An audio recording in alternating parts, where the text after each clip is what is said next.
എല്ലാവർക്കും നമ്മുടെ പുതിയ വീഡിയോയിലേക്ക് സ്വാഗതം. അപ്പോൾ നമ്മുടെ തിരുവനന്തപുരം മേയറും സംഘവും ഡൽഹിയിൽ പോയി ആനമുണ്ടവുമായിട്ടാണ് ഇപ്പോൾ തിരിച്ചു വന്നിരിക്കുന്നത്. പോയ പോക്കിലുള്ള ആ സ്പീഡൊന്നും വന്ന വരവിലില്ല.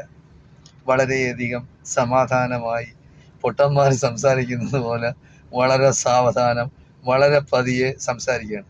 അതായത് എന്തൊക്കെയോ നേടിയെടുക്കും, ഡൽഹിയിൽ പോയിട്ട് സ്വീകരണം ഏറ്റുവാങ്ങും.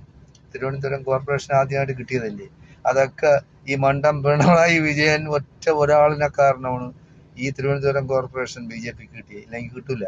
കാരണം 50-50 നിൽക്കുകയാണ്. പ്രതിപക്ഷവും ഭരണപക്ഷവും തമ്മിലുള്ള വ്യത്യാസം 50-50. സ്വതന്ത്രനായ ഒരാൾ ആ സ്വതന്ത്രനെ മേയറാക്കിക്കൊണ്ട് വേണമെങ്കിൽ ഇവർക്ക് അധികാരം കൊടുക്കാതിരിക്കാമായിരുന്നു. പക്ഷെ പിണറായി ഭയന്നാണ് അത് ആ പരിപാടിക്ക് നിൽക്കാത്തത്.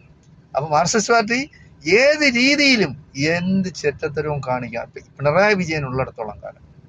ഇല്ലെങ്കിൽ യാതൊരു കാരണവശാലും തിരുവനന്തപുരം കോർപ്പറേഷൻ കിട്ടില്ലായിരുന്നു, പാലക്കാട് മുനിസിപ്പാലിറ്റിയും കിട്ടില്ലായിരുന്നു.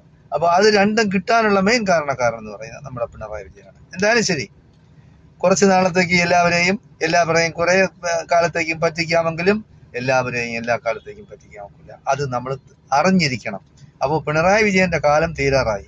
എന്തായാലും ശരി, ഒരു ഭരണമാറ്റം ഉണ്ടാവാനുള്ള എല്ലാ കാറ്റുകളും അടിച്ചു വന്നിരിക്കുകയാണ്. അപ്പോൾ ഒന്നുമില്ലാതെ മുട്ടയും ആനമുട്ട, നേരത്തെ പറഞ്ഞ ആമമുട്ട, കാസർഗോഡ് മുതൽ ഇങ്ങ് തിരുവനന്തപുരം വരെ ഞങ്ങൾ ഇവിടെ ആമ വ്യവസായം ഉണ്ടാക്കാൻ പോവാണ്. ലോകത്തിന്റെ പല ഭാഗങ്ങളിൽ നിന്നും ഇത് കാണാനായിട്ട് ആളുകൾ തിരക്കി വരും എന്നാണ് നമ്മളെ ഈ കേരളത്തിലെ BJPയുടെ സംഘപരിവാർ RSS BJPയുടെ ഏറ്റവും വലിയ മണ്ടത്തരം പറയുന്ന നമ്മുടെ ശോഭാ സുരേന്ദ്രൻ പറഞ്ഞത്. എന്തായാലും ഇതിന് ഈ ആമ വ്യവസായവും ആമ ടൂറിസത്തിനെയും പറ്റി നമ്മുടെ സുരേന്ദ്രനൊന്നും പറഞ്ഞില്ല. എന്തായാലും ശരി, അദ്ദേഹം ഉള്ളിൽ വിളിച്ചുകൊണ്ടിരിക്കാൻ സാധ്യത, അതുകൊണ്ടായിരിക്കും ഇത് വിട്ടുപോയതാണ്. അത് ഇദ്ദേഹത്തിന് ഇനി പത്രക്കാരെയും ടെലിവിഷനെയും ഒന്നും കാണണ്ട എന്ന് BJP നേതൃത്വം നിർദ്ദേശം കൊടുത്തു എന്ന് നമുക്കറിഞ്ഞൂടാ. എന്തായാലും ശരി, ഒന്നുമില്ലാതെ വെറും കൈയോടെ തിരിച്ചു വന്നു. ഇനി ഇപ്പൊ പുതിയ തള്ളുകള്, എന്തൊക്കെയായിരുന്നു ഇലക്ഷൻ മുമ്പ് തള്ളിയത്?